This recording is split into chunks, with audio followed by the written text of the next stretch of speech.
ahead and reconvene.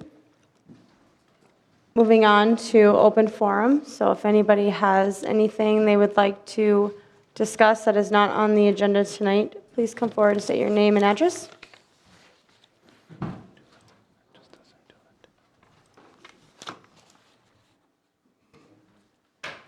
Off Green Sea Drive, Breezy Point.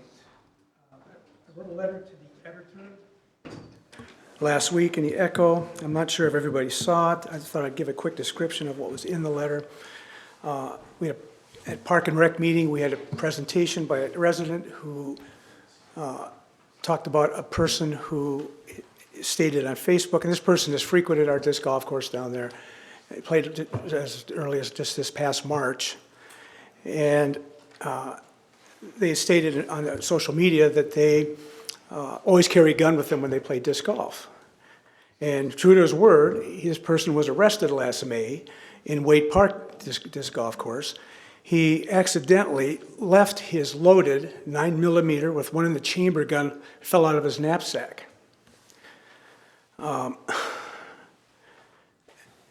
He was arrested and charged. And I guess everybody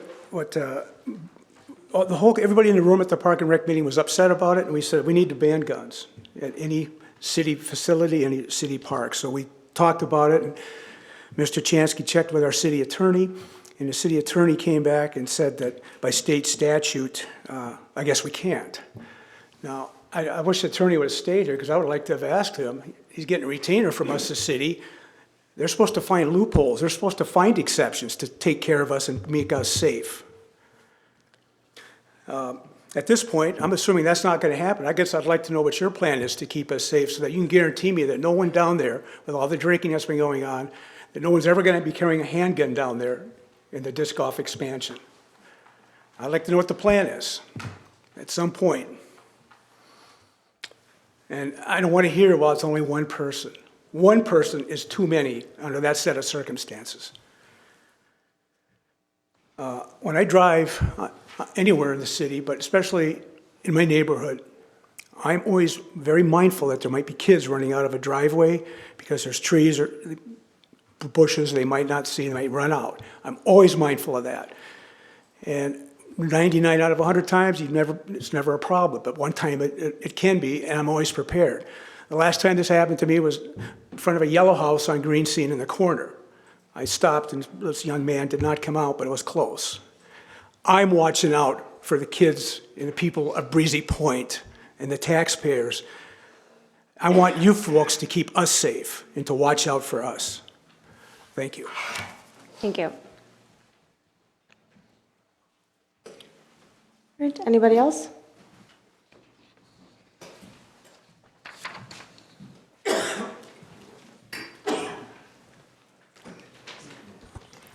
Jerry Schroden, Breezy Point Timeshare.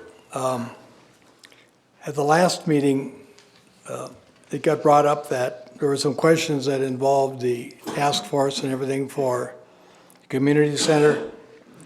And then one comment got made that, well, that's all in the past and we don't have any of that history. I can assure you that our engineering firm has it, and I do believe in November minutes, it was all, the final report was given November of 2021. But I was on a task force, and so was Diane Williams, and Rebecca was on it, another city council member was on it. The unfortunate thing about it is all of the site visits were midday. And a lot of young people who got jobs and they couldn't come. So I think Diane and I think, made all the site visits, and I think we were maybe the only two. Deb from staff, of course, made them all. But some of the things is, and I think you need to go back to it, there's 518 survey participants, 79% were in favor, 83% of those were residents. And one of the things that everybody's bringing about now is, there's still some sentiment there for a community center, and that's kind of been off the table now again. But On that survey, number one wish for everybody was a gym. Number two was a pool. Number three was a walking area. Number four first was a weight room. So it was way down the list. And I think we spent over $40,000 just for that stage of it all. This is the roadmap of what it's going to take. That's a stage, that was over 40, here's a stage, here's a stage, here's a stage, and then here's a building stage. So I believe we should have looked at the money first. And the money is second last. When you want to do something, you first see if it's even feasible from a high level. And the people that were willing to pay for this, 0 to 20 for a cost. So before we get all wound up about an amenity, we got to first of all figure out if we can afford it. And then secondly, if we're going to start picking what we want, the weight room was number 4. Thank you.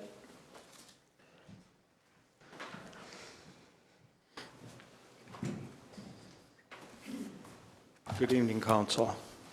My name's Bill Junton, and I live on 29572 Percheron Drive.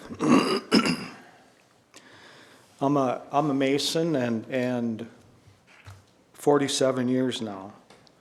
I started my own business in 1992. I've done residential, commercial, and industrial projects. One of the example is all the American national banks in this area, including Pequot Lakes, were done by my company. The thing that we're talking about, the community center and stuff, and I only see one contractor mentioned. That doesn't make sense to me. I mean, and you've even thrown out the square foot price that you're willing to use. Why not put that out for bids? I think potentially you'd be able to save a lot of money if you set it out for bids. And there's a lot of contractors around this area that are capable of doing this job. I don't do that anymore, but I would be interested in doing the masonry or the concrete on that. And all the jobs that I did, I had to bid on them. It was, let out for bids. And that just makes more sense to me.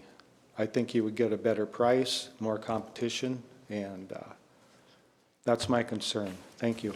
Thank you. All right, anybody else? All right, we will go ahead and close open forum. We don't have anything for items of public interest, so we will move on to the consent agenda. Do I have a motion to approve the consent agenda? Also move. Second. All right, any discussion? All those in favor say aye. Aye. Opposed? Motion carries. So we will go ahead and move on to new business, the turbine replacement.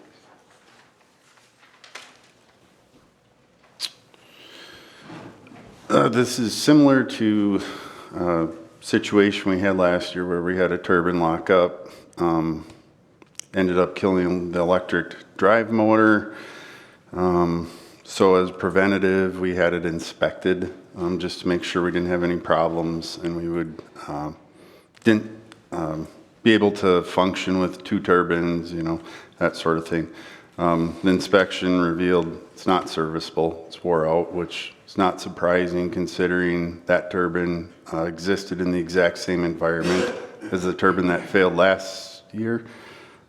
So this is to restore both turbines operating, which pump that fluent out of our pond and spray it into the woods. This is what's required, and otherwise we're pretty much left on 1 turbine. So if we have a problem, we can't get rid of wastewater and we can't bypass and just dump it into the river. So, any questions?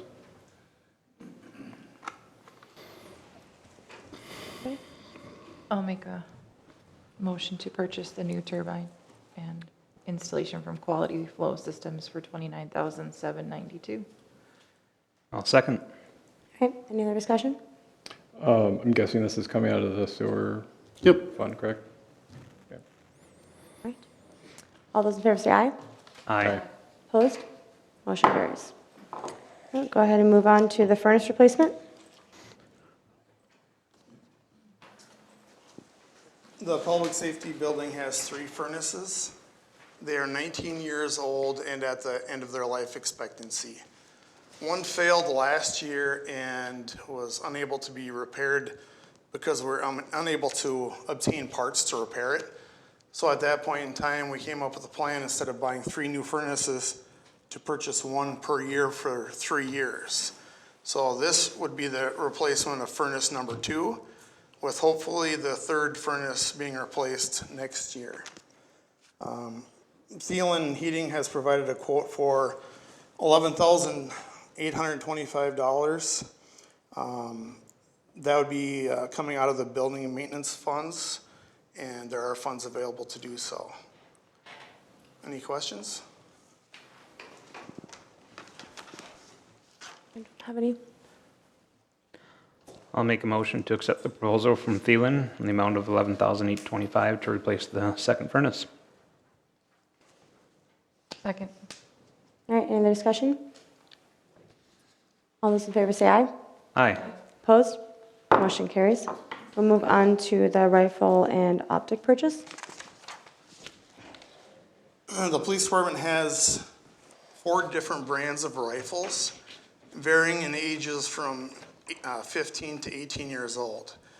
So they're getting fairly old. We've had 2 recent failures during training from worn out parts, which is obviously a concern if they are called to use for patrol purposes. Our optics on the rifles are of a similar age as well. They have performed well, but the problem with the optic is it's old, so it's very large. I would like to get a magnifier to add to the optics, and that won't work with our current optics because they're too large. It won't fit on the rail system. So with the red dot sights we use, the magnifier can flip up and down.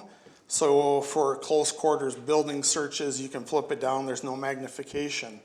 If we're out in the field and you see someone at 200 yards, and we asked, does this person have a cell phone in their hand? Is it a firearm in their hand? You can't tell with the naked eye. With the magnifier, you can flip it up and you're able to identify whether it's a threat or not. So that is the route I'd like to go. Keesler's Law Enforcement Supply will take our current rifles on trade. They will give us $1,677.50 for them. I also obtained a quote for the optics and magnifiers, which comes to a total of $10,831.88. And then the rifles after trade, the total cost is $7,551.30. The funding I'm recommending we use for this is the 2023 Minnesota Public Safety Aid Funds. So it wouldn't be coming out of our budget. So any questions? You don't have any? Anybody else? I'll make a motion to approve the purchases of the rifles and the optics. I'll second. All right, any other discussion? All those in favor say aye. Aye. Opposed? Motion carries. We'll move on to the collaboration services proposal. You want me to start? So I had actually reached out to Administrator Chansky. Mainly, it was after my conversation with the new chair for Park and Rec, because when we have committee members, and even for us as a council, really just understanding like how do we want our meetings to be run? I think that yes, does the mayor and the chair of our committees run the meetings as far as the structure? Yes, but I also think that it would make meetings go a lot smoother if everybody was on the same page on how they think meetings should go. whether that is, how to deal with, different conversations, and then also for just training purposes for our committee members so that they can also have meetings run smoothly as well. I think that coming into this role, there's not a lot of training when it comes to how to run meetings. There's not a lot of training with how to deal with difficult situations. And I did meet with Amy, and this is a free service. She does work for the League of Minnesota Cities, and so she has agreed, if we agree, that she would come in and not only for us and the committees, and really just discuss how we think the meetings should be run. And so I wanted to open that up to you guys to see what you thought about doing that for our committees and for us. I'm for one for always further education, so if there's something that can benefit us as a community, as a person, as a whole, I'm always in favor of that educational opportunity, especially if it's free. So I'm in favor of considering this and having that education brought to us. I think, I would be interested in learning more about like what that looks like, I guess, from a time perspective and things. I feel like things have been running relatively well, but I'm not opposed to it necessarily. Yeah, I think I'm in the same place too. It's hard when things like this are just put in front of the council when we haven't had the benefit of any prior conversation. It really goes, again, to my comments that I've made before about how it's not up to any one of us as council members outside of meetings to be, having meetings and furthering the agenda of the council. That's the responsibility we all have.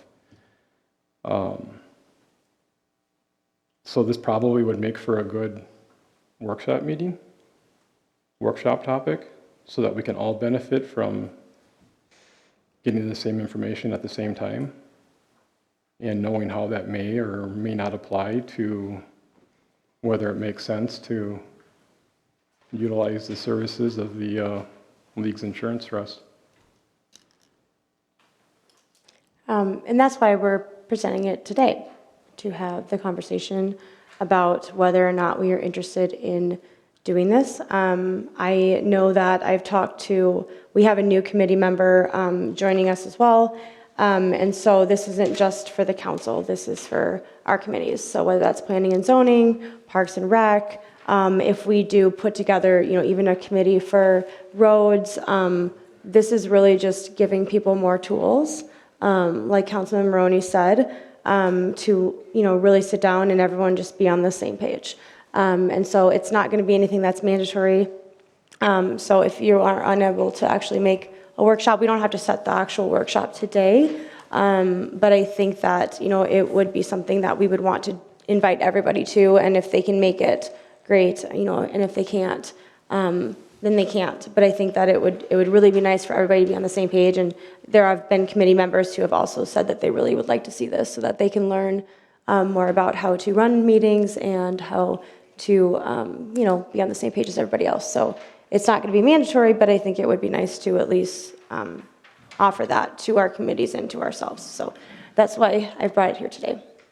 Madam Mayor, just quickly, as you have in front of you, Councilmember Jensen just sent some comments and asked me just with each item just to share his comment. And so on this item, he just said he does not support having the proposed facilitated workshop. So I just wanted to get that in there for the official record. Mayor, if I may ask staff a question.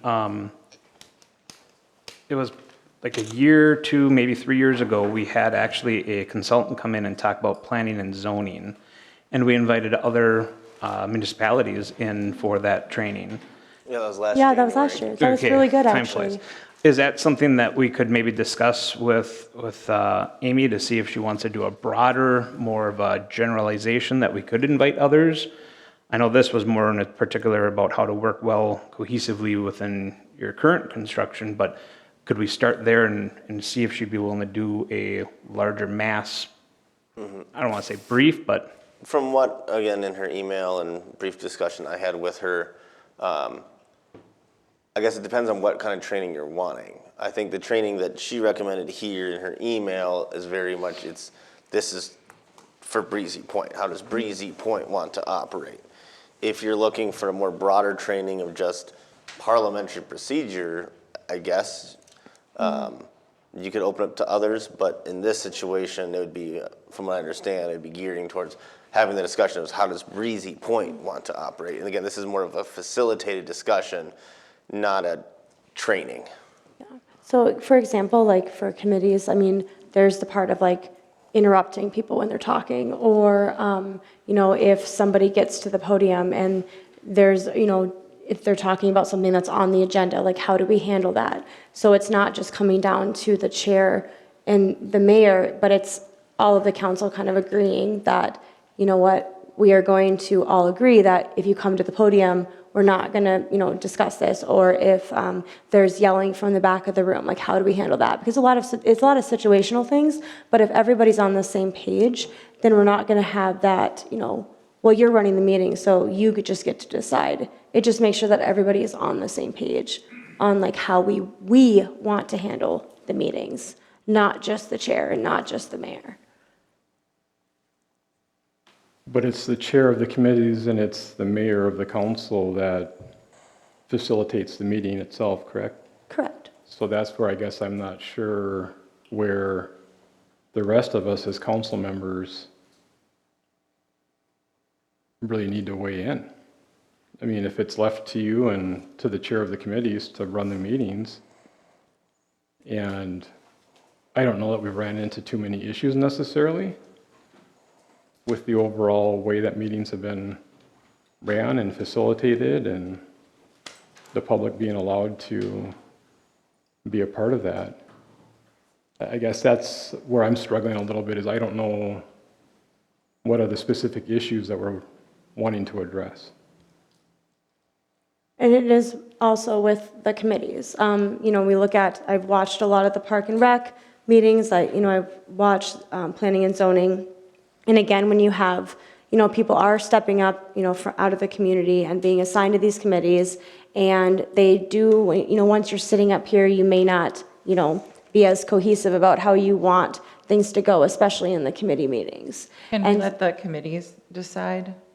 Well, this would be for everybody, but I also think that we should do it too. But I mean, you were talking about, I mean, she mentions in her letter that it could be individualized to that group, and that actually might be better. So I'm just curious, like, if we're thinking this is fine, but maybe committees who haven't had probably any training would be interested or in having that discussion, could we just ask them? Like, we're not deciding for them, right? Right. And I think the other thing that we mentioned was Robert's Rules of Order, just because like there is so much in Robert's Rules of Order and how things are run. And there's a light version, which I did not know, but we've never officially adopted Robert's Rules of Order either. So it's not been officially adopted by us on what that looks like either. And so I just feel like we should all kind of be on the same page on how, you know, if I'm not here, you know, and someone else is running the meeting, you know, just being on the same page. I mean, we're a team, so yes, so I understand that the chair and the mayor run the meeting, but we're still a team, and we still have to, you know, I would still like for all of us to be on the same page. And again, this is not going to be mandatory, but I do feel that it is a free service by the League of Minnesota Cities.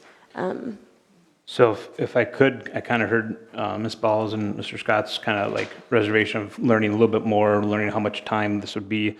Would this be something that we could ask Amy to maybe do a quick call, up to 10 minutes at our next workshop meeting to just learn more, let us ask our questions, and then decide where to go from there? Mm-hmm. Would that be appropriate?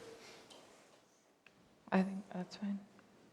Yeah, that's fine. I guess I didn't answer my question though about the committees, like, and maybe we can talk about that at the workshop, but as far as like, is that separate? Is it together? Can they decide on their own?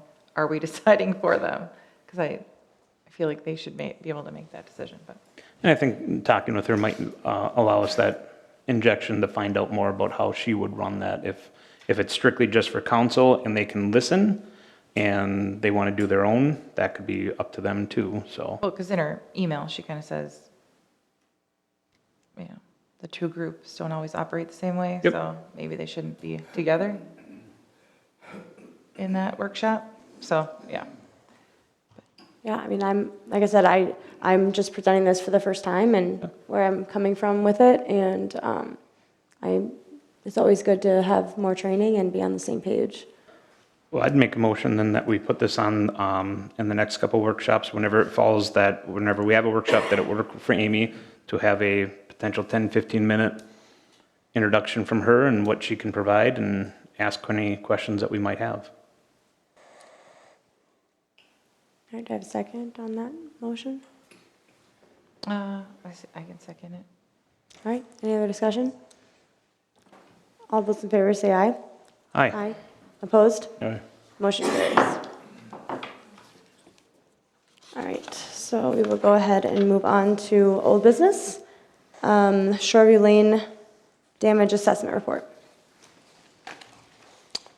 Guess I can kick that off. So at your last meeting, you approved for Widseth to conduct an assessment on the damage from the ice push on Shoreview Lane.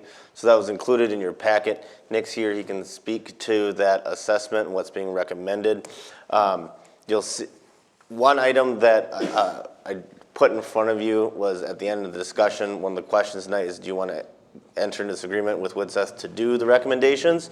I had a misunderstanding, and I thought he was providing me a copy of the contract from what we did, and so that's why it wasn't in the packet. But what I put out for you, this is, if after the end of the discussion you want to do what Widseth is recommending, that's what this does. So with that, I guess I'll just invite Nick if you want to come up and speak to your assessment.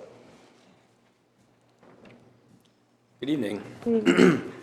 So we conducted our damage assessment in April. We had a utility meet on site and assessed the damages to the roadway. We found roughly 660 feet of damaged shoulder and pavement. There's one exposed utility on the east side of the roadway. Obviously, this is all due to the ice damage.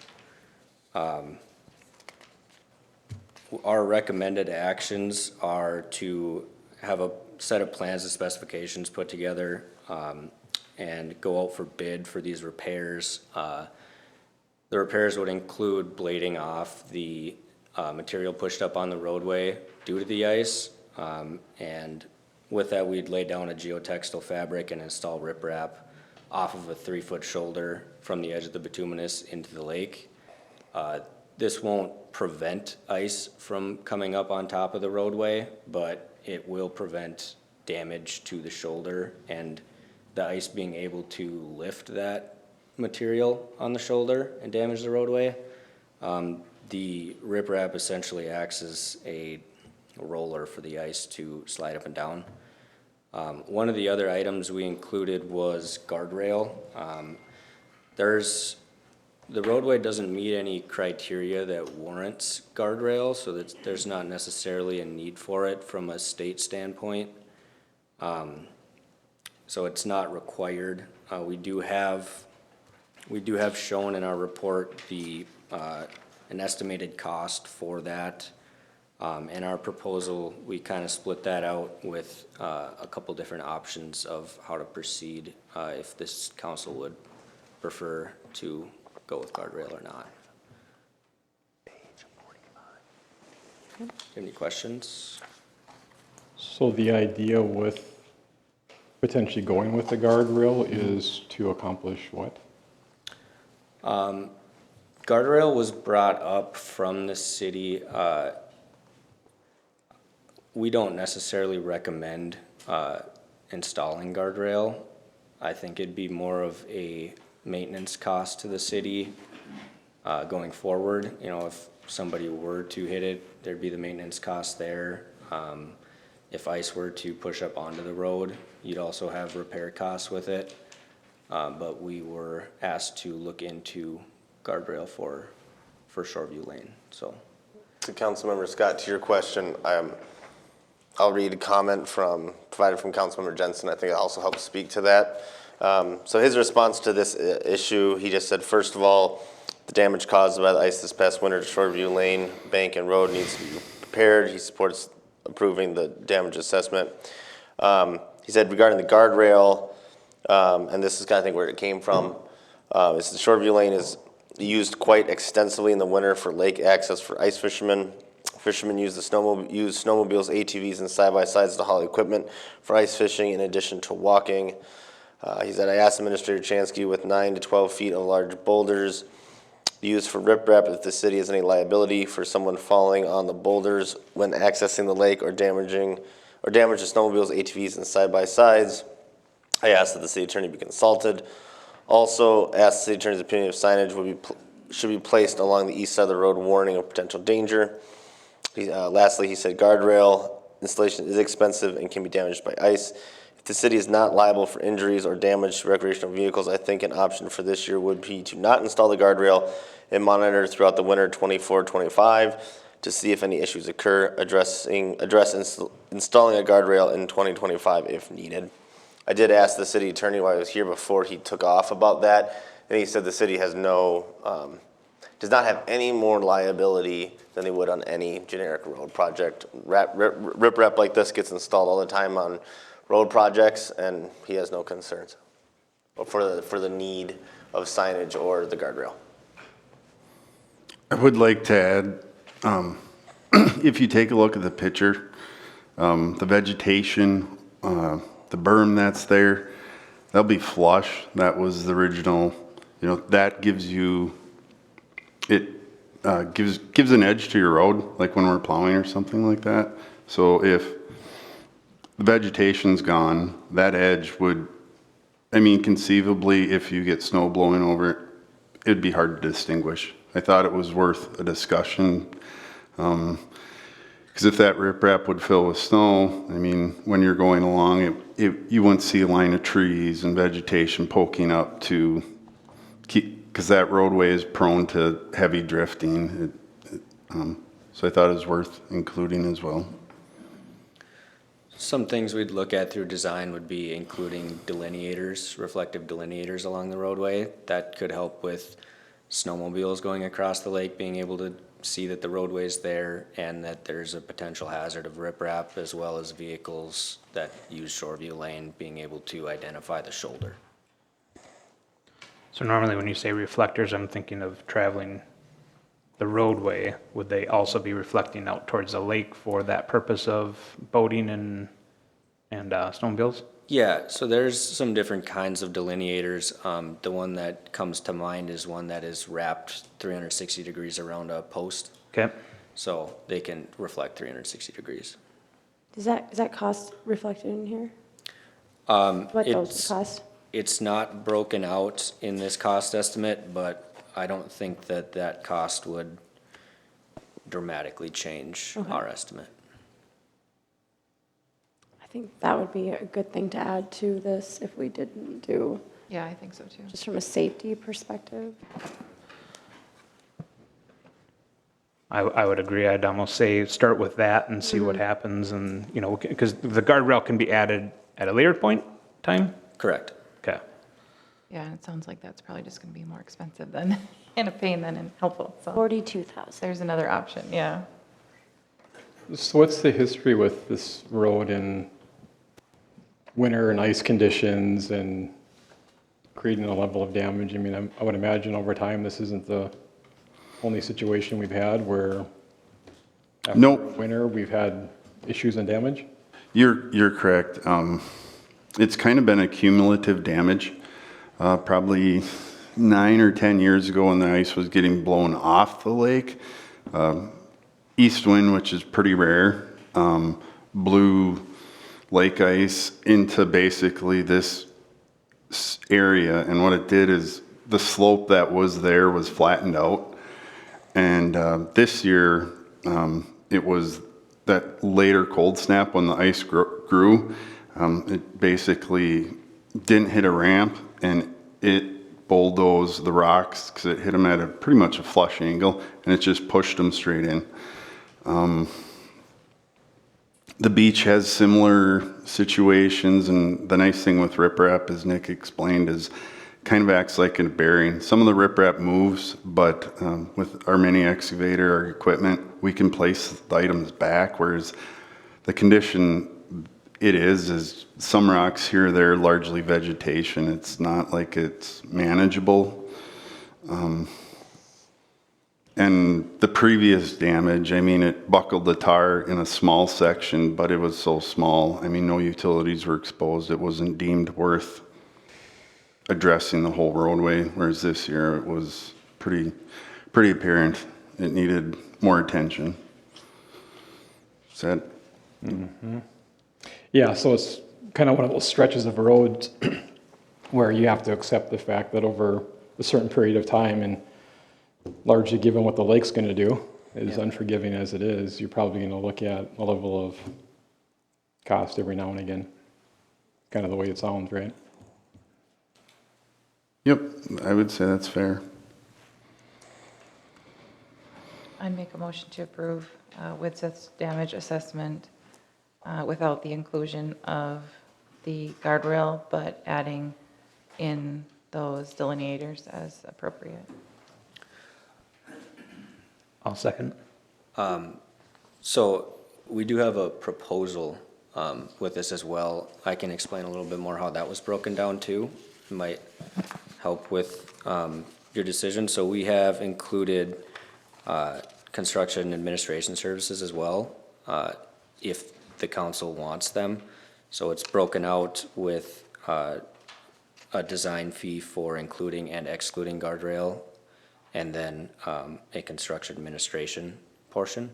So that's actually just a cost estimate for from the report. So there should be, I believe, a proposal as well, potentially, in front of you. I think we're good with the proposal that is in front of us as far as from the motion standpoint. Okay. Yeah. Is there any other discussion on the motion? So this is all, I'm guessing, going to work itself into the scope of the project being put out for bid, or how are we looking at approaching the actual construction work itself? Correct. So we'd put together plans and specifications. We'd also work with the DNR, getting a permit for a public waters work permit, allowing us to do work, in the watershed essentially of Pelican Lake. Working with them for approval on that and doing some utility coordination as well. There's some exposed utilities out there, and working with them to kind of collaboratively fix this road with construction here, so. So what we're looking at is the design is going to be 16,000. After design, we'll go for bid. You're estimated at roughly 154. That includes the design. But bids will come back. We'll see what those bids are at, and then issue the work at that point. Correct. If we move forward. Okay. Correct. That number is excluding guardrail, yep. Right, the 154 is excluding the guardrail. Yep. And just again to clarify, so the proposal before you, again, as Nick was saying, there's the 16,000 for the design, but then there's also the 15,000 for them to manage the construction project. Payable upon us moving forward with the Yes. project. Yeah. Right, yep. And we'll see that in the final proposal. Yeah. Yeah. Yeah. You forgot the, yeah. That's What's right. that? That's right. Correct, yeah. Right, yeah. Yep. Okay. All right. Any other discussion on it? Yep. With the motion, right? Yep, your motion's swift. Okay. All right. Any other discussion on it? All those in favor say aye. Aye. Aye. Opposed? Motion carries. Thank you. All Thank you. right, so we'll go ahead and move on to the street CIP request for proposals. Thank you, Madam Mayor. So we discussed this at a workshop on the 24th of April. At that time, the council's direction was to bring the RFP back for formal approval at this meeting. One change made to the RFP from what you saw there per your direction is we broke out the streets as an add-on service. So that is the gravel streets as an add-on service. So that was broken out from the primary to, it's kind of the add alternate. We want to see a bid for that separately. So then at the time you get proposals, you can decide whether or not you want to put the gravel streets in there. So that is attached. One other item that's also as part of this discussion is during that discussion on April 24th, discussion was brought up about a streets committee. city previously had one that was a subcommittee of the council. That's been abolished. One of the discussions was there was interest in having a committee similar to that of Lakeshore that's made up of residents to help advise the council on streets projects and such. So what I went ahead and just did, just for your consideration, your discussion, you can make a decision tonight if you want. You can talk about it further down the road, but I wanted to get in front of you to have a discussion. Is the idea of an ad hoc street CIP committee.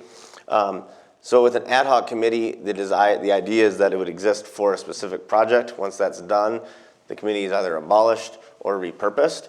The reason I would recommend in this case starting with an ad hoc versus just creating a standing streets committee is what I've seen many times is a committee is originally created for a specific purpose. That purpose is achieved, and then they're not given further, the further direction of what their role is isn't clear, and then they flounder. So in this case, what the resolution attached does, if you were to take action on it tonight, is it creates a streets committee made up of 5 members whom would be appointed by the mayor with the approval of the council. Also would include a member of the council as a liaison.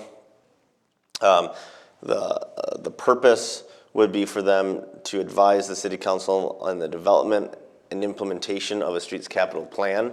So essentially they would be one of the main bodies working with staff, working with the selected engineer and the council to work through all the anything that's policy related or giving the council recommendations on how to implement the plan once it's designed, and also giving any feedback on the design development process of the CIP plan. Length of term, they would serve until the streets capital plan is adopted and implementation plan established, at which time the committee would be dissolved unless the council chose to give them a new purpose. And that's kind of essentially what they would do. And then if by the end of this, if there's more interest, if the council said we want to keep you around doing different things, if the committee still wants to be involved, then you could look at either repurposing them as an ad hoc committee to do a different specific project or as a standing committee. I have had this happen in other cities. In Brainerd, we had a parking commission that was an ad hoc to do create a parking plan for downtown Brainerd. They did that, and then upon completion of that, upon the committee's request actually, the council adopted them as a standing committee because they said we have all these recommendations, we need to be following up with them and making tweaks as we go. So that's why they asked to be a standing committee that met quarterly to ensure things were kept going. So that's kind of how that can go. So because you had that discussion, because of the process with once we field the RFP of having getting proposals back to you in by the July meeting for you to select an engineer, I want to get in front of you now so you can start having that conversation, because ideally, if you want to go down this route, we would like to have that, best thing would be to have that committee appointed by the time we start the project. We don't want to start the project and then introduce the committee. It'd be better just to have the committee ready to go in place at the time we actually commence the project. So with that, I guess I'll take any questions the council has either on the proposal for the streets committee or on the RFP itself. At this time, do you want to read Mr. Jensen's statements? Oh, yes, thank you. I'll just do that right away. On that, his comments were, he supports authorizing staff to issue the street CIP RFP. Regarding the ad hoc committee, he said the planning and zoning and parks and recreation committees have been very successful. The city of Breezy Point has very talented residents that bring a great deal of experience and expertise to the table for our committees. He says, I fully support resolution 13-2024, having community member participation in the streets capital plan development process and formation of an ad hoc streets committee. And lastly, he states, I am volunteering to be the council liaison for the ad hoc streets committee. When do you think we would put out for the applications? Depends on if the council were to adopt this resolution tonight, we would do it immediately. So it kind of depends on if you choose to act on this tonight or want to have further discussion on it. So first issue is a motion to approve the RFP. Yep, I would have split them Separate? separately, yep. I'll make a motion to approve posting the RFP for the street improvement plan. I'll second. Any other discussion on that? All right, all those in favor say aye. Aye. Opposed? Motion carries. And I'll make a motion to approve, is it 13-2024? It will be. Okay. I'll make a motion to approve resolution 13-2024 for establishing an ad hoc streets committee. Second. Any other discussion on that? Yeah, I guess I wouldn't mind seeing us as a council having more discussions about that. I mean, especially if this stands the potential of the committee staying in place to advise or make recommendations on specific road projects. I guess I don't know enough about really how a committee like this functions. I mean, it's clear that it's in an advisory capacity, but what is their role in relation to that of staff? You know, how does the public works superintendent, play into that? I feel like there's probably more conversation that we could stand to benefit from at a workshop meeting. We, I think, have the benefit of some time. It sounds like we probably won't be in a position to make a decision on selecting a company to perform the capital improvements plan until July. So I do know that we have it on the agenda tonight to talk about upcoming workshop meeting dates. I guess that's where my thoughts are at.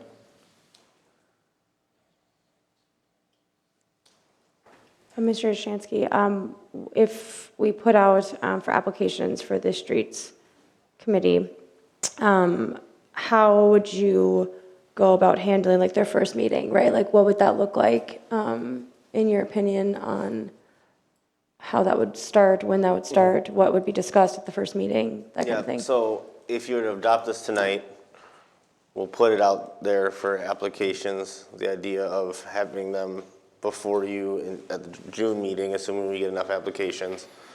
And then we'd work with them, with the members to try to get something, probably meeting going in at some point in June, to kind of, again, further discuss. At that first meeting, really we'll discuss, it's gonna be kind of an organizational meeting of what we're here to do, getting their opinions on how they wanna operate, when do they wanna meet, how often do they wanna meet, talks the resolution talks about that they got to appoint a chair and a vice chair. So really that first meeting is going to be more organizational, and we'll take some of that comment from them, of how they want to operate. If there's further questions from the committee, then we can maybe at the July meeting come back and say, we had our first organizational meeting, and here's some questions the committee has for the council as to, how, whatever questions they might have versus how they want to operate, how often does the council want to hear back from them, things like that. So that's where I would kind of see that first meeting being more organizational versus actually doing any work right away. Yeah, and I think that falls in line with, this is a committee for the residents, and so I don't think that really we need to, as a council, discuss much more on how a meeting would run, when I would prefer that they would be able to really come together at that first meeting and discuss what they would like to see. So I think that this gives them a really good opportunity to do that. So I would be in favor of adopting this tonight. Madam Chair, if I can, I would also just add, to Councilmember Scott's point, I do think there is value, and it's important that at some point the council maybe does discuss what you expect of, if you adopted this resolution, what you expect of them. Obviously, we have further time to discuss this. So if you want to discuss it again in June, that's an opportunity. But I do agree with Councilmember Scott that at some point it is important that the council does give some expectation of the committee of what you also expect of them. Perfect. And we can discuss that prior to their first meeting then? Yeah, you could discuss this at June. You could discuss it at a workshop. It's up to you. Would we have enough time to discuss it in May workshop? We can discuss that when we get there, we might. Okay. So May or June? Yeah, maybe that makes sense Is to it- just wait till May and. Is it premature to ask for applicants now? Then, like, can we still post, or do you want to have those answers before we post for the committee assignment? I guess it's up to you. If you're, It might be nice to set the expectation to those people who are volunteering, like what they're, as in you're saying, said it before, wait to send note, yeah. Or wait to yeah. try to get applicants until after we decide sort of what their role is and. Define the role, Yeah, define the process, Is define that, the, Joe, are you going to be involved in that then? I mean, Yes, if we he discuss would this be in the, involved- He would be intimately involved in that. okay, so if we did discuss this like at the May workshop, then would you be able to attend the May workshops or then to give us, I mean, Yes, he's there. yes, I plan on it. I've been working on, the two proposed items, the sewer study and sewer extension. I've been working on those quite a bit. And yeah, I would obviously expect to be at any meeting talking about roads. History is pretty useful, trying to explain kind of what's got us to where we're at and how things have worked and what worked well and some things that didn't work so well. It's good to have a lot of input, so. Again, you don't have to adopt this tonight. Even if you waited, even until like the July, at the July 1st meeting is when we intend to have our proposals to you to select an engineer. Once that decision's been made, we then have to, do the engagement letters and the contracts, and then, we probably won't be getting, I don't think the selected engineer will not begin work on July 2nd. So there probably will be some time from the time you select the engineer to them actually engaging in the work. Probably a couple weeks, if I had to guess. so at a workshop, are you expecting us to come with, are you going to actually like outline something like on paper then yeah, on we like can- what that looks like? So you don't have that already? About, So if you were, like, say, with the applications, I kind of thought maybe you had already put that together on what the meeting is going to be about. So you don't have anything written down on no, 'cause paper? remember, we came here looking for feedback from the council. Oh, I see. Okay. So I put this together to get, again, this was something that you discussed at your April workshop. It was fresh. So I wanted to get you in front of you to look at like what this could look like and what I would be recommending if you wanted to go down that route. I know it was, at least Councilmember Jensen brought that up to me after the meeting as well, that he wanted to further pursue that topic. So that's why I got this here, to get, as long as the discussion is fresh, as long as we're talking about this project, that's what this committee would be for, is to support this project. Let's start having that discussion. If you're ready to move forward with it, we gotta move forward with it. Otherwise, we can have a discussion in a workshop before you do this. Yeah, I support the committee, but if we want to discuss like what that bullet point like actually looks like, that's fine. So what I'm hearing is I'm going to withdraw my motion. I'll make a motion to then further discuss this at the next available workshop that we can, and get the ball rolling with that. Can we, okay, is that your motion? Yeah. Okay, sorry. I'll second. Okay. So if that's the case, if we discuss it at, whether it's May or June workshop, can we vote then at the workshop to then put out, or do you want us to wait till the next council meeting? I'm just trying to get a timeline of what this looks To like. create a committee like this, you're gonna want a resolution like I have here to Okay. create it, so it'd go to the next meeting. Okay, So- sounds good. Again, from a timeline perspective, I'm not too concerned right now. If we're gonna have proposals ideally before you in July. And then if you accept one of them, again, then we have to start the process. So it'll probably be late July before an engineer actually would begin work. So we have time. Okay. So ultimately, I'm glad that we've come back around to this idea of spending more time actually thinking into what it is that we want to accomplish and how we're going to utilize residents to be part of this committee. Along those lines, I don't know what other people's experiences are with the committee as such for roads, but I wouldn't mind hearing, I know Lakeshore was referenced as a community that's used the committee in that way. I wouldn't mind actually hearing directly from. Yeah, I actually reached out to the administrator in Lakeshore about theirs, trying to get a little information on how it came to be. She did say they created theirs back in I think the early 90s. It was originally actually just a sewer committee, is when their sewer plant was built and their sewer system installed. And then it was the beginning of the 2000s that they turned into a sewer and a road committee. She said they haven't really had any, she didn't go into too many details, but didn't have any, it's worked for them. And actually one of Joe's guys has actually serves on that committee as well. So if you wanted to even hear from Bill, we could potentially ask him to even be at that workshop if you wanted to. No, that would be good. Yeah. And Mr. Dave Reese is actually Lakeshore's engineers. He's involved. If you have any questions, and he's right here, if you have questions for him, he attends those meetings. So. Yeah, and I believe it was what was part of the literally first conversation in that way that we had as a council at our workshop meeting. I guess sitting here right now, I can't really think of a whole lot in the way of questions. It's one of those things where as you talk about it, as you start to understand, how bringing a committee like that together, is it actually going to add to whatever it is that we're looking at getting out of people, I guess is where, to me, most of the questions would start to come up.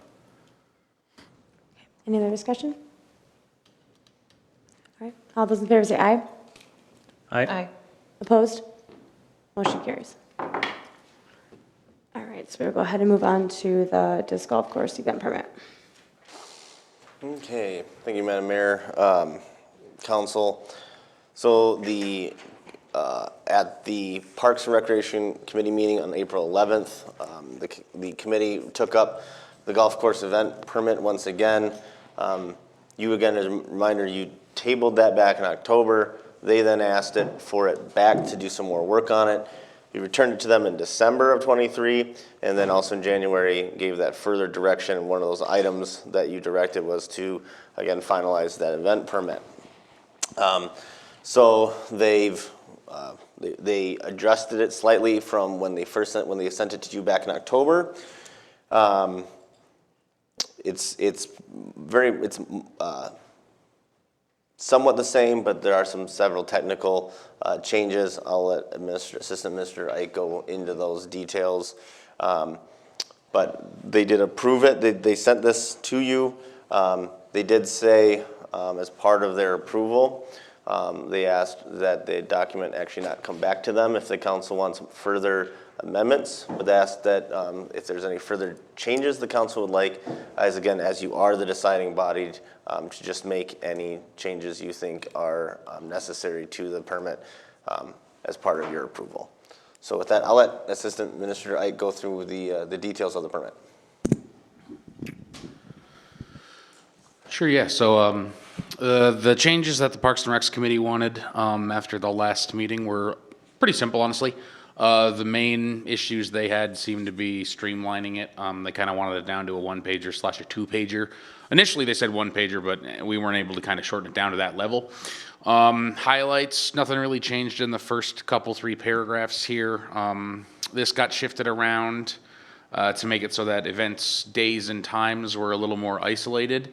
Additionally, they wanted to change it so that you could only rent out one of the courses per day, which is why you have a location of event day 1 and a location of event day 2 thing now, so that you don't have actually like both on a single day. Still limited to 2 days, same as before. I guess they just have to do 1 and 1 essentially across the 2 days. They removed the parking plan stuff. For the most part, we just ask if they have a parking plan now rather than requiring a site plan from them. If yes, we just ask them to provide details, kind of to make it simpler. In that same vein, they chopped down a bunch of the vendor stuff too, rather than asking all the technical questions about vendors and locations and kind of what they're selling. Just simply yes, no, if you have vendors and how many are going to be there. Additionally, we added in a thing here just so that the vendors are limited to the parking lot. So if somebody is there selling food or I don't know, trinkets or whatever, we don't really need the site plan that much anymore. Originally, we were thinking, well, what if they wanted to put something in the disc golf course? But the committee was like, nah, just throw it in the parking lot and then it's not a problem. Nothing else changed here on the sanitation and recycling section. That was still as last presented. Same with the liability insurance. And I don't believe anything changed in this last box as well. Just the no alcohol, no tobacco, no smoking initials, just letting people know, hey, you know, this is what it is and this is what it, you know, this might happen to you if you break the rules. So that was about it. Let me know what you think.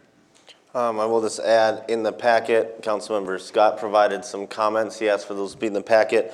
I'll let him speak to those, but I do want to quickly, before we get any further, I'll just throw in Councilmember Jensen's comments very quickly. He had two.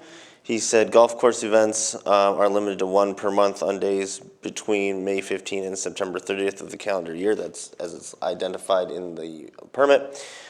He said he would only support 2 events between May 15 and September 30th. Second of all, he said the maximum allowable number of participants for any individual event is 180, as stated in the B, I think it's in the second paragraph at the top of the permit. His response to that is that he says, I only support a maximum of 90 participants per event. Also, with approximately 50 parking spaces in the Agate past the new course parking lot, no parking be allowed on city streets. Overflow parking could be at City Hall, vacant lot used for overflow parking for boat ramps on the other side of the baseball field over here.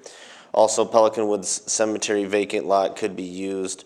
Tournament organizer is responsible for shuttling participants to the new course parking lot. So those are his, Councilmember Jensen's comments. And the last thing I'll just add, one thing that did stay the same with this is that the authorizing body on this permit is the City Council.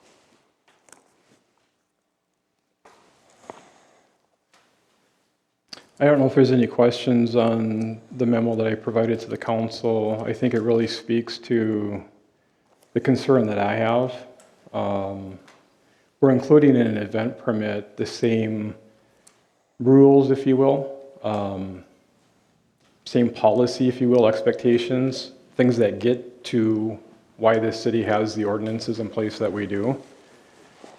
And I think we're all aware of, in a number of situations, specific incidents that are currently occurring with the use of the disc golf that get to people smoking, that get to people consuming alcohol, that get to people going off of public property onto private property.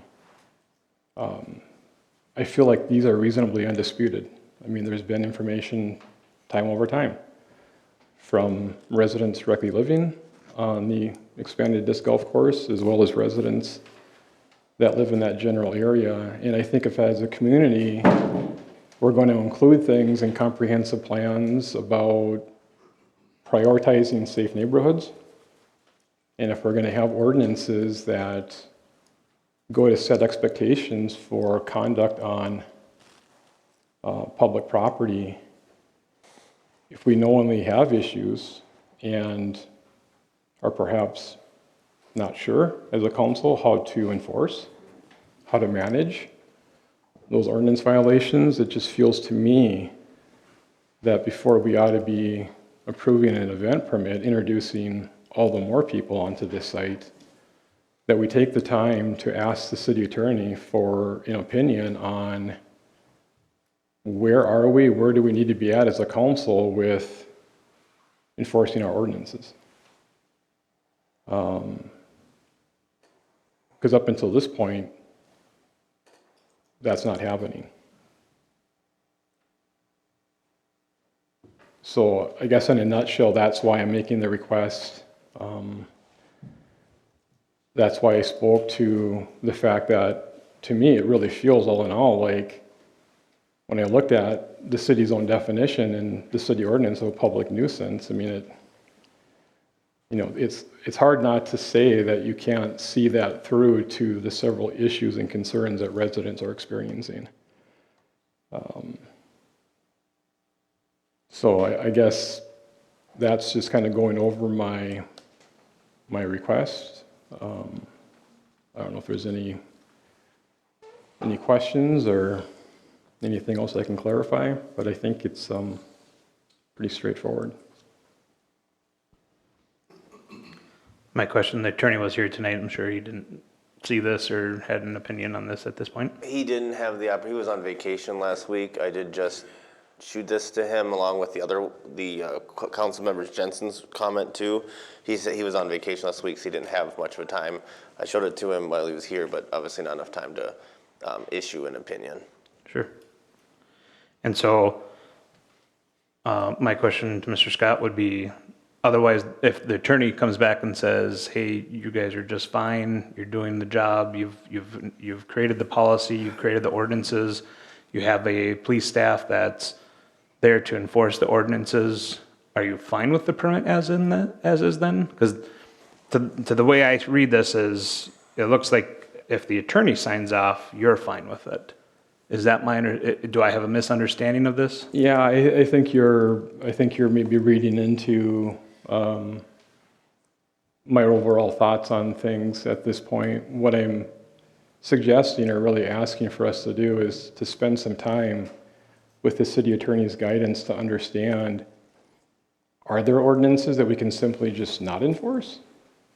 What are the ordinances that we absolutely have to make sure are enforced? Just looking for, what is our obligation, right, as a city council ultimately to not just hear of things that go to violate city ordinance happening, but to actually actively manage, take action, and do something about it. So are we not actively enforcing our ordinances? Correct.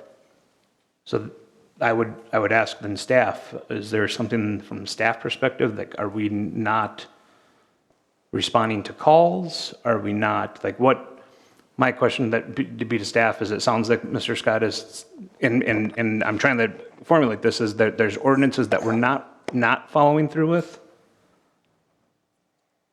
I'm just looking for that clarification. Here's what's not going to happen. What's not going to happen is for any of this to be misconstrued like somehow city staff and the police department's not doing their job. Oh, no, Okay? I'm generally asking. Just making that real clear.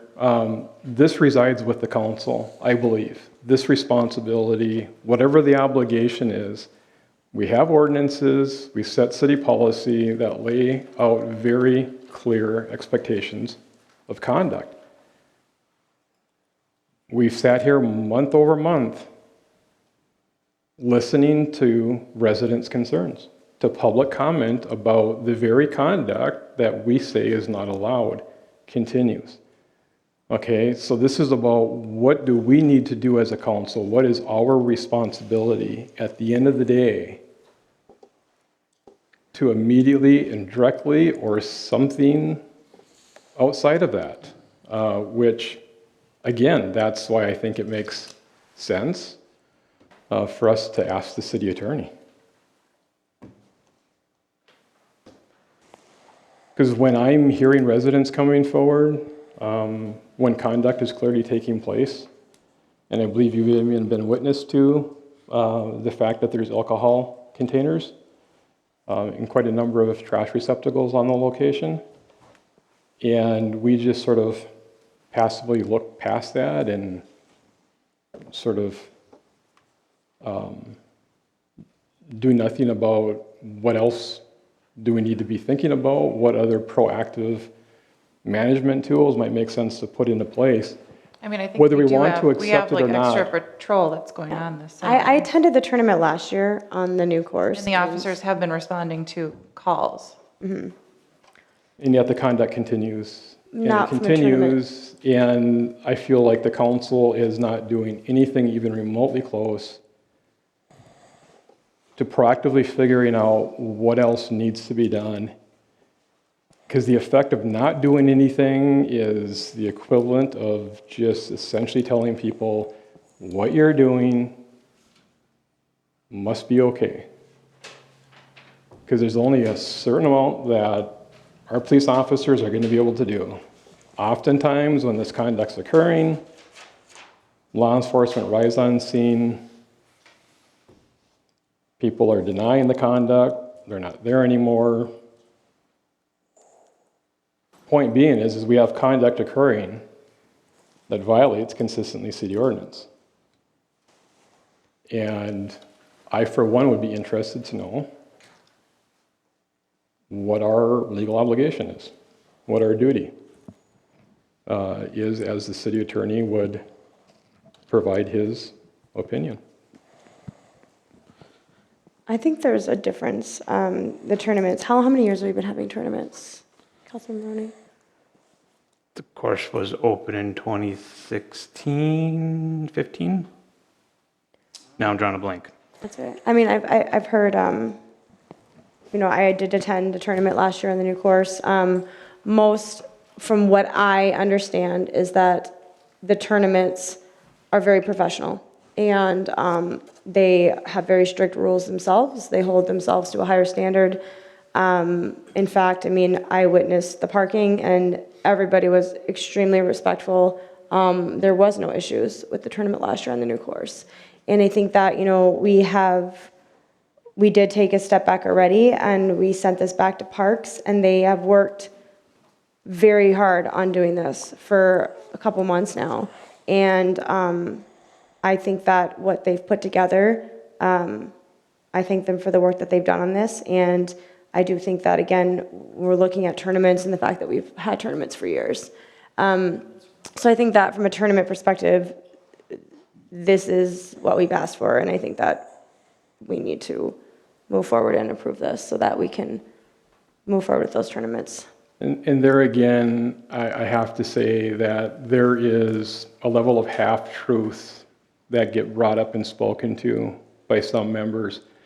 We have not been having tournaments for years on the course that was expanded. That course did not open until when? A year and a half ago, if that? We had a tournament last year. Yep. So we're talking about things that haven't even happened. To correct it, Okay. not wasn't at the the new new course, no. Was the old course? It was it even last year? Yes, it was last year, it was at the old course. Okay. So, I mean, and I don't see there being a difference whether it's the old course, new course. I mean, we've been having tournaments for years, and we've seen time and time again, you know, the tournaments being held by people who care about the community. I know that I've been told one of the tournaments they would like to have this year would actually, the proceeds would go towards the food shelf in Pequot. So they want to start incorporating community action inside of their tournaments. So from a purely tournament perspective, I don't feel that there's been anything past that would predict the future that we would be having issue the tournaments. If anything, this just makes it more formal. So, correct me if I'm wrong, but I'm hearing that the council would rather prefer having residents, which is in fact what is exactly happening, putting their homes up for sale and moving out of this community, as opposed to addressing the issues that continue to exist. Is that really what I'm hearing? Councilman Ball, do you have anything you'd like to add? Yeah, that's exactly what I thought. That's shameful. And I'm actually embarrassed to even be on this city council, honestly. I would like to hear what Councilman Ball has to say. I don't think we've been doing nothing, so I don't agree with you there, Councilman Scott. And we are talking about the disc golf permit. So, and I do think they have done a good job on addressing the questions and the comments that we had. I think it's definitely narrowed it down in scope. And I don't have an issue with how it's been edited. So how we as a council been specifically addressing the concerns that residents repeatedly continue to bring to our attention? Can someone just explain to me or otherwise clarify what have we done?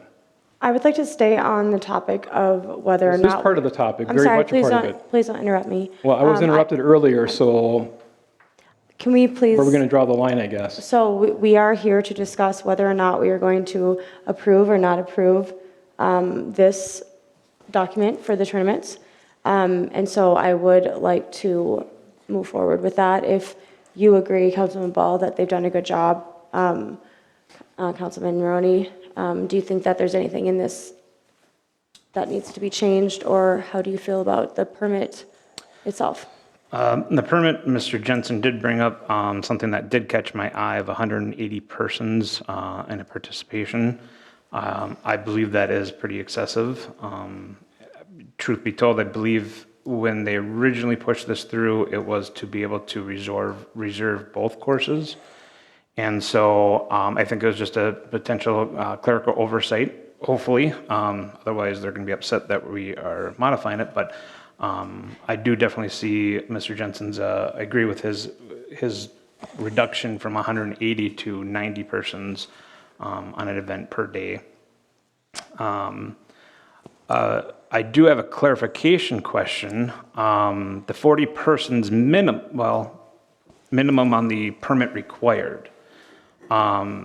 Just for clarification point, is that you need to have 40 people to be able to reserve the course to have this event? To need a permit. I think the understanding that I got from that is that that's a trigger, that at 40 people, you have to have a permit. Daniel, would That's you how I agree read with that? It doesn't mean you have to have 40 to get an event, but once you hit 40, you must have a permit. Yeah, I would agree that was their intention. So if a group of 20 people that's having a family reunion, say there's a family reunion going on here at the pavilion, and they said there's about 20 of us that want to go have a disc golf tournament during the event. They want a family tournament. They want to reserve a course. They can apply. They could choose to just go do open play and just go out there, and if there's space, they can just play in case there's anyone else out there. But if they wanted exclusive use, they could get a permit. If there were 40 of them that wanted to go play, we'd say you can only play if you have a permit. So 40 family members would require a permit? 40 is the trigger. So once you have 40 people, you have to get a permit first. Therefore, closing the course for that time Correct. and requiring a liability insurance? Correct. Do we know what that looks like exactly? That's on them. That's on them. Okay. I do agree with you on the 180 persons thing, though. I think that was supposed to be 90 per course. And we can change that Yeah. tonight. How do you feel about the 40 persons? And we can edit this and approve it tonight, so I don't think that that's an issue. And the thing of it is too, is it's a living document. The parks can pick it up again, we can pick it up again if we see issues with it, on how the permit form is being handled or filled out, or what issues that we see. It is a living And document. if we It can be- approve this today, the first event that could even happen is June. Yeah. right? Correct, Yeah. because Based on the. someone would have to submit a permit and then have it on the council meeting agenda. Right. And I also too want to bring up multiple committee members, when they were doing this, were not aware that that they had wanted to do a 2-day tournament. And so had they known that, they would have allowed for the 2-day tournament. So then my question is if, let's just say, you said it was a living document, right? So like, we should also then establish, like, what is the procedure if somebody wants to have a 2-day tournament? Are we going to say, we'll go talk to Park and Rec, they decide and then come to us? Or is it going to be something that we then change ourselves? How do we want to? I'd say start this with here, and if Parks really wants to amend it, they can amend it. I mean, this is in their purview, that they can ask for it to be back on their agenda to discuss at any time. And to be clear, they don't, with this situation, I don't, at least my interpretation is they wouldn't necessarily have to ask your permission to put it back on their agenda once you approve it. But obviously any changes would have to be approved by the council. They can bring it up themselves and then forward that change request to us. Yes. Correct. Perfect. Understood. Once you approve it, because then at that point it's kind of in, And they can use one course for 2 days, right?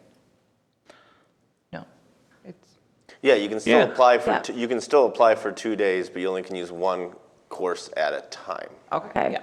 Okay. But you're talking about using both courses. Yeah, I guess, yeah, okay. and, yeah, I think for now, though, I think, again, I mean, they've worked so hard on this, like, they've, the last couple of months, and I think that, I'm in favor of reducing that to 90 per course. I think that that's, again, probably was missed, so if somebody has a motion, I think that we, I'll make the motion to approve the disc golf course event permit with a modification that the maximum number of participants to be 90 persons versus 180. I'll second. Okay, any other discussion? Yeah, I would like to renew a request to have clarification. Part of this conversation was mention of the council having already taken steps towards doing a better job enforcing the ordinances. I would just like some clarification, some level of response as to what have we done as a council? The ordinance violations, Michael was asking you what violations have there been. So like when people are saying smoking or drinking, we have had police officers go out there and speak with those individuals to take those police reports. I'm not sure what other violations you're speaking to that I could address. I mean, But those are the that ones gets at that some of I'm them. aware of. And how long are we going to allow, or do we think it's acceptable for law enforcement to respond and for this same behavior to continue to occur? Recognizing there's only so much that the police officers are able to do. I think also, today we have our new UTV that we have ordered for parks patrol, golf cart patrol. That'll be something now new that we'll be having. We've budgeted for overtime officers for park patrol. There are a number of things that regrettably have not been into play yet that we did approve that will now be starting to be enacted on. And I want to clarify too, we did not buy or purchase that and overtime for disc golf specifically. This is for the city of Breezy Point. And I think that I want to make that clarification because I think that was misstated. This is for the patrol on the weekends with the increased population. This is for the brush pile. This is for golf carts. This is for just keeping our city, safe in general. So I think that, this is just one added protection, and I would like to see how that works and how it goes. But I think in general, Yeah, and I do think it was all the other items on Michael's list that he suggested. I mean, these are all things that we really haven't seen in operation yet. I don't think to its fullest extent. I don't. That's my opinion. Right. Any other discussion? All those in favor say aye. Aye. Aye. Opposed? Aye. Motion carries. We'll go ahead and move on to the committee appointment. Yes, Madam Mayor, so at the last meeting, we talked about the vacancy on the Parks and Recreation Committee. The council chose to go out for applications. The city, those were posted immediately.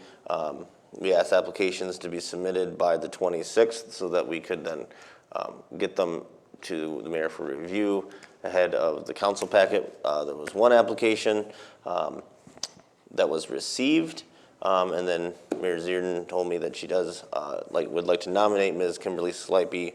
Her application is attached for appointment. So the process again here is that the mayor nominates, and then the council as a body would confirm. So this is a vacant term that would end 12/31/2025. I'm excited to have her on the committee. She does a lot of volunteering and works for the Initiative Foundation, so has experience with the grant funding, so can bring a lot of participation and knowledge to the committee with regards to Park and Rec, and I think she'd be really good. I'll make a motion to accept the nomination for the Park and Rec Committee appointment. Second. Any other discussion? Was Kim the only individual that had applied? Correct. All right, all those in favor say aye. Aye. Aye. Opposed? Motion carries. All right, we'll go ahead and move on to staff reports. Yes, Madam Mayor. The only thing I have tonight is just notification that tomorrow, we have posted this. Tomorrow, the Planning Commission is having a special meeting at 4:30. They'll be interviewing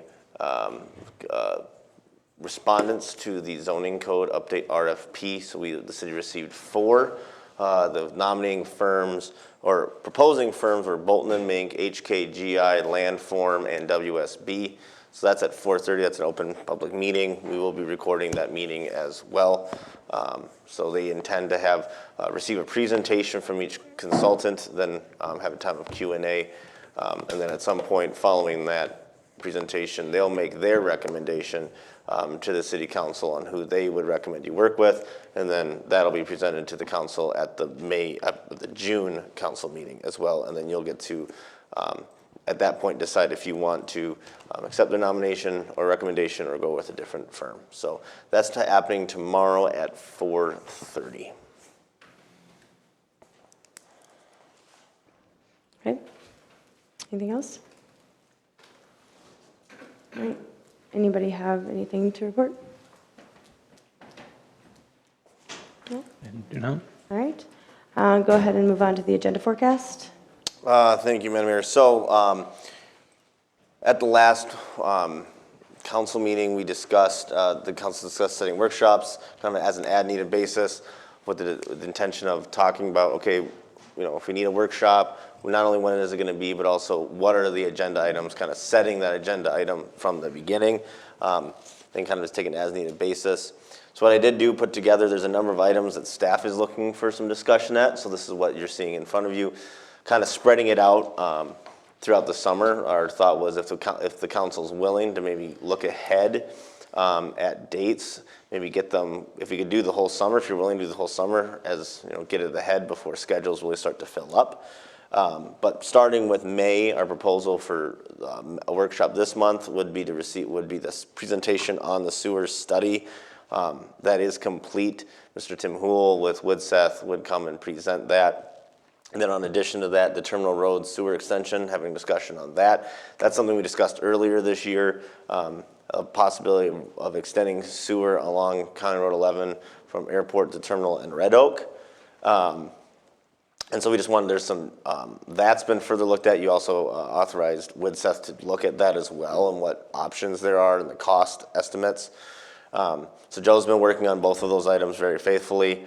And also in the case of the Terminal Road extension, working with the developer of the ACE on that as well. So we would like to have a discussion just to give them some clarity of what that might look like moving forward as it does affect their development. So that would be our recommendations for that meeting. Kind of kills two birds with one stone by able to talk about two sewer projects with the engineer present for that. The meeting dates, again, kind of targeting that third week of May would be May the 20th through the 24th.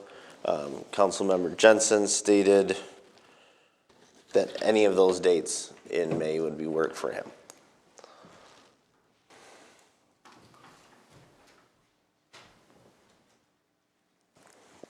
So I guess we'll just start with May. I'm pretty open. The 21st or 24th at this point would be the only times that I have days available. Days or I apologize for evenings. If we could do it during the day, I could make something more work, but I know in the past we've had a preference for 4 p.m. or beyond, and I think last time we had a 6 p.m. 6:30. So if it was a 6 p.m., regrettably, I would only be looking at that Tuesday or Friday availability for me. But again, if more people can make other days work, I can always get caught up and watch the minutes and ask questions of staff. I'm more than capable of doing that. So if there is another day, if those dates do not work for everybody here. The 21st in the evening would work for me. It would work for me too. 21st works. And are we doing a 6 p.m. just to confirm? That works for me. Yeah. That work, Mr. Scott? Correct. A 6 p.m.? Right. Okay. Any comments on the proposed agenda for that meeting? I think those two items will probably take a fair amount of time, so I probably wouldn't recommend adding anything additional to that, unless you want to. Again, it's always how long do you want to spend. I would anticipate sewer study presentation. Again, this will be the initial. There'll be a lot more discussions, so it's not a make a decision, all that. It'll be just the initial presentation. Again, that study it's very, very thorough. And then Terminal Road. But so I would anticipate that the two of those items together would probably take at least probably a good 2 hours. If your recommendation is not to, I think that agenda topics are fine. Okay. Are we really going to discuss June, July, August? I'd be willing to look at those now, if everybody else is. Yeah, so June, I'm unavailable. Okay. The 20th, I would not be available. And the 21st, I would not be available, so. I'm available the 17th through 20th, not the 21st. I probably don't have all my things in my calendar for June yet, because I'm just working on May, so. If we want to wait on June until the June council meeting, we can. Yeah, that can. might be nice, or we could even talk about it at the May Yeah. workshop Again, maybe, part of and- this was also just to get it on your radar as well. Yeah. So if you can be, looking at, just keeping in mind as we move forward. My calendar is free per my social coordinator, Okay. my wife. So then I think at this point, this council would prefer, we'll just stick with, we've got the 21st at 6 PM for receiving of the sewer study presentation and terminal roads, and then discussing the terminal road sewer extension. Okay. Excellent. Thank you. All right. So I have a motion to adjourn. So move. Second. All right, any other discussion? All those in favor say aye. Aye. Opposed? Motion carries.